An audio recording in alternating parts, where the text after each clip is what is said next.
दोस्तों नमस्कार। आपका हार्दिक स्वागत है आपके अपने चैनल लीगल आई में। ये अंधकार से प्रकाश की ओर चलने की व्यवस्था का चित्रण करता है। आज हम लॉ ऑफ सत्संग के बारे में विचार करेंगे। लॉ ऑफ सत्संग को हम दो हिस्सों में डिवाइड कर सकते हैं, एक भौतिक जगत का सत्संग, एक आध्यात्मिक जगत का सत्संग। भौतिक जगत में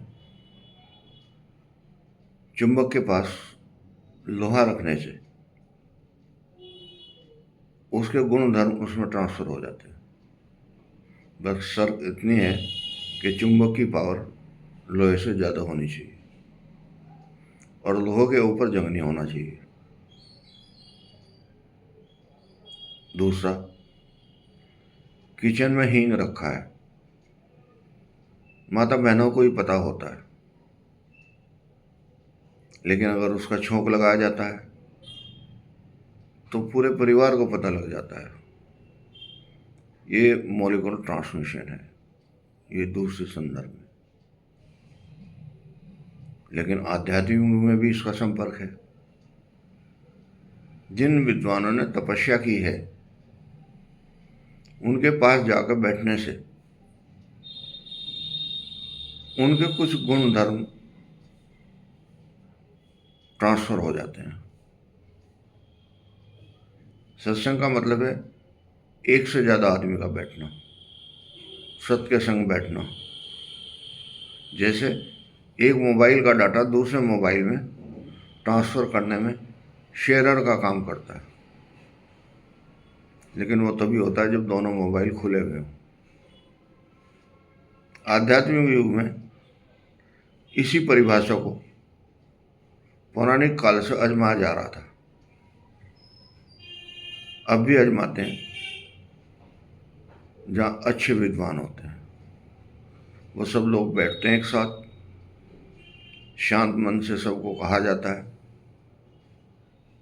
कि अब आप ध्यान करें और जाप करें, और उसका इफेक्ट ये होता है कि जो हमारे मस्तिष्क का जो ऑरा है वो चेंज होना शुरू हो जाता है, क्योंकि उसके अंदर डाटा अच्छा आ जाता है। वो डाटा निर्णायक है,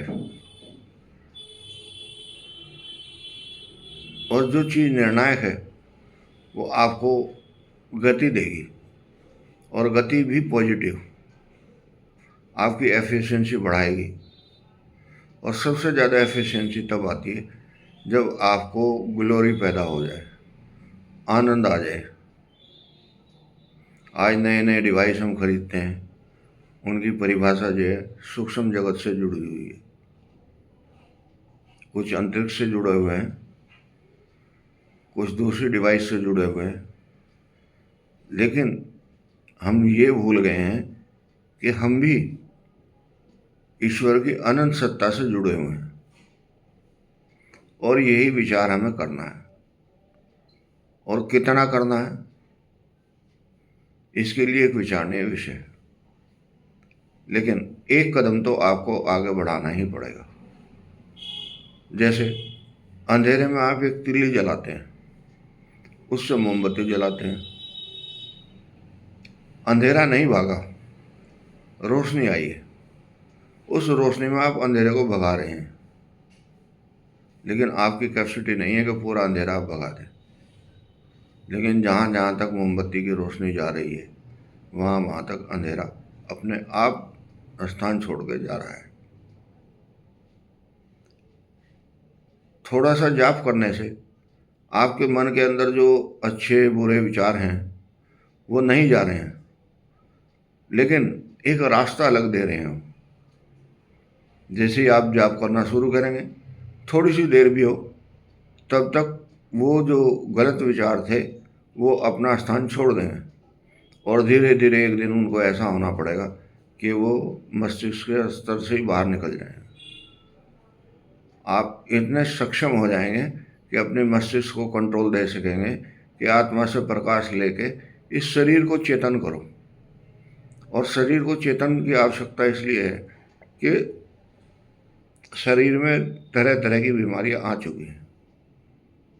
अब उनके लिए बार बार कभी किसी स्पेशलिस्ट के पास जाना, कभी किसी लेकिन वो लाक्षणिक चिकित्सा करते हैं, उनको पूरा पता नहीं है कि ये बीमारी कहाँ से आई है। 99% बीमारियां जो हैं मस्तिष्क के इनफेक्टिव होने से आती हैं। अदरवाइज ईश्वर ने हमें ऐसी कैपेसिटी दी है कि जब भी कोई प्रॉब्लम होती है तो अलग अलग फोर्स शरीर के अंदर से जाकर उसको चेतन करती हैं और उसको ठीक करती हैं। ऑटोनोमस बॉडी है, लेकिन हम इन चीज़ों को, इन विशेष सिद्धांतों को भूल रहे हैं तो उसका जो है खामियाजा भी हम ही भुगत रहे हैं।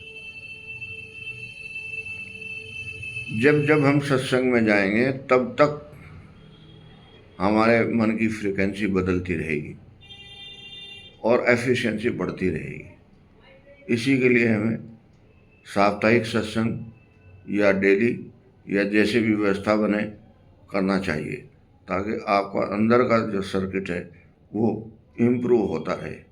नमस्कार।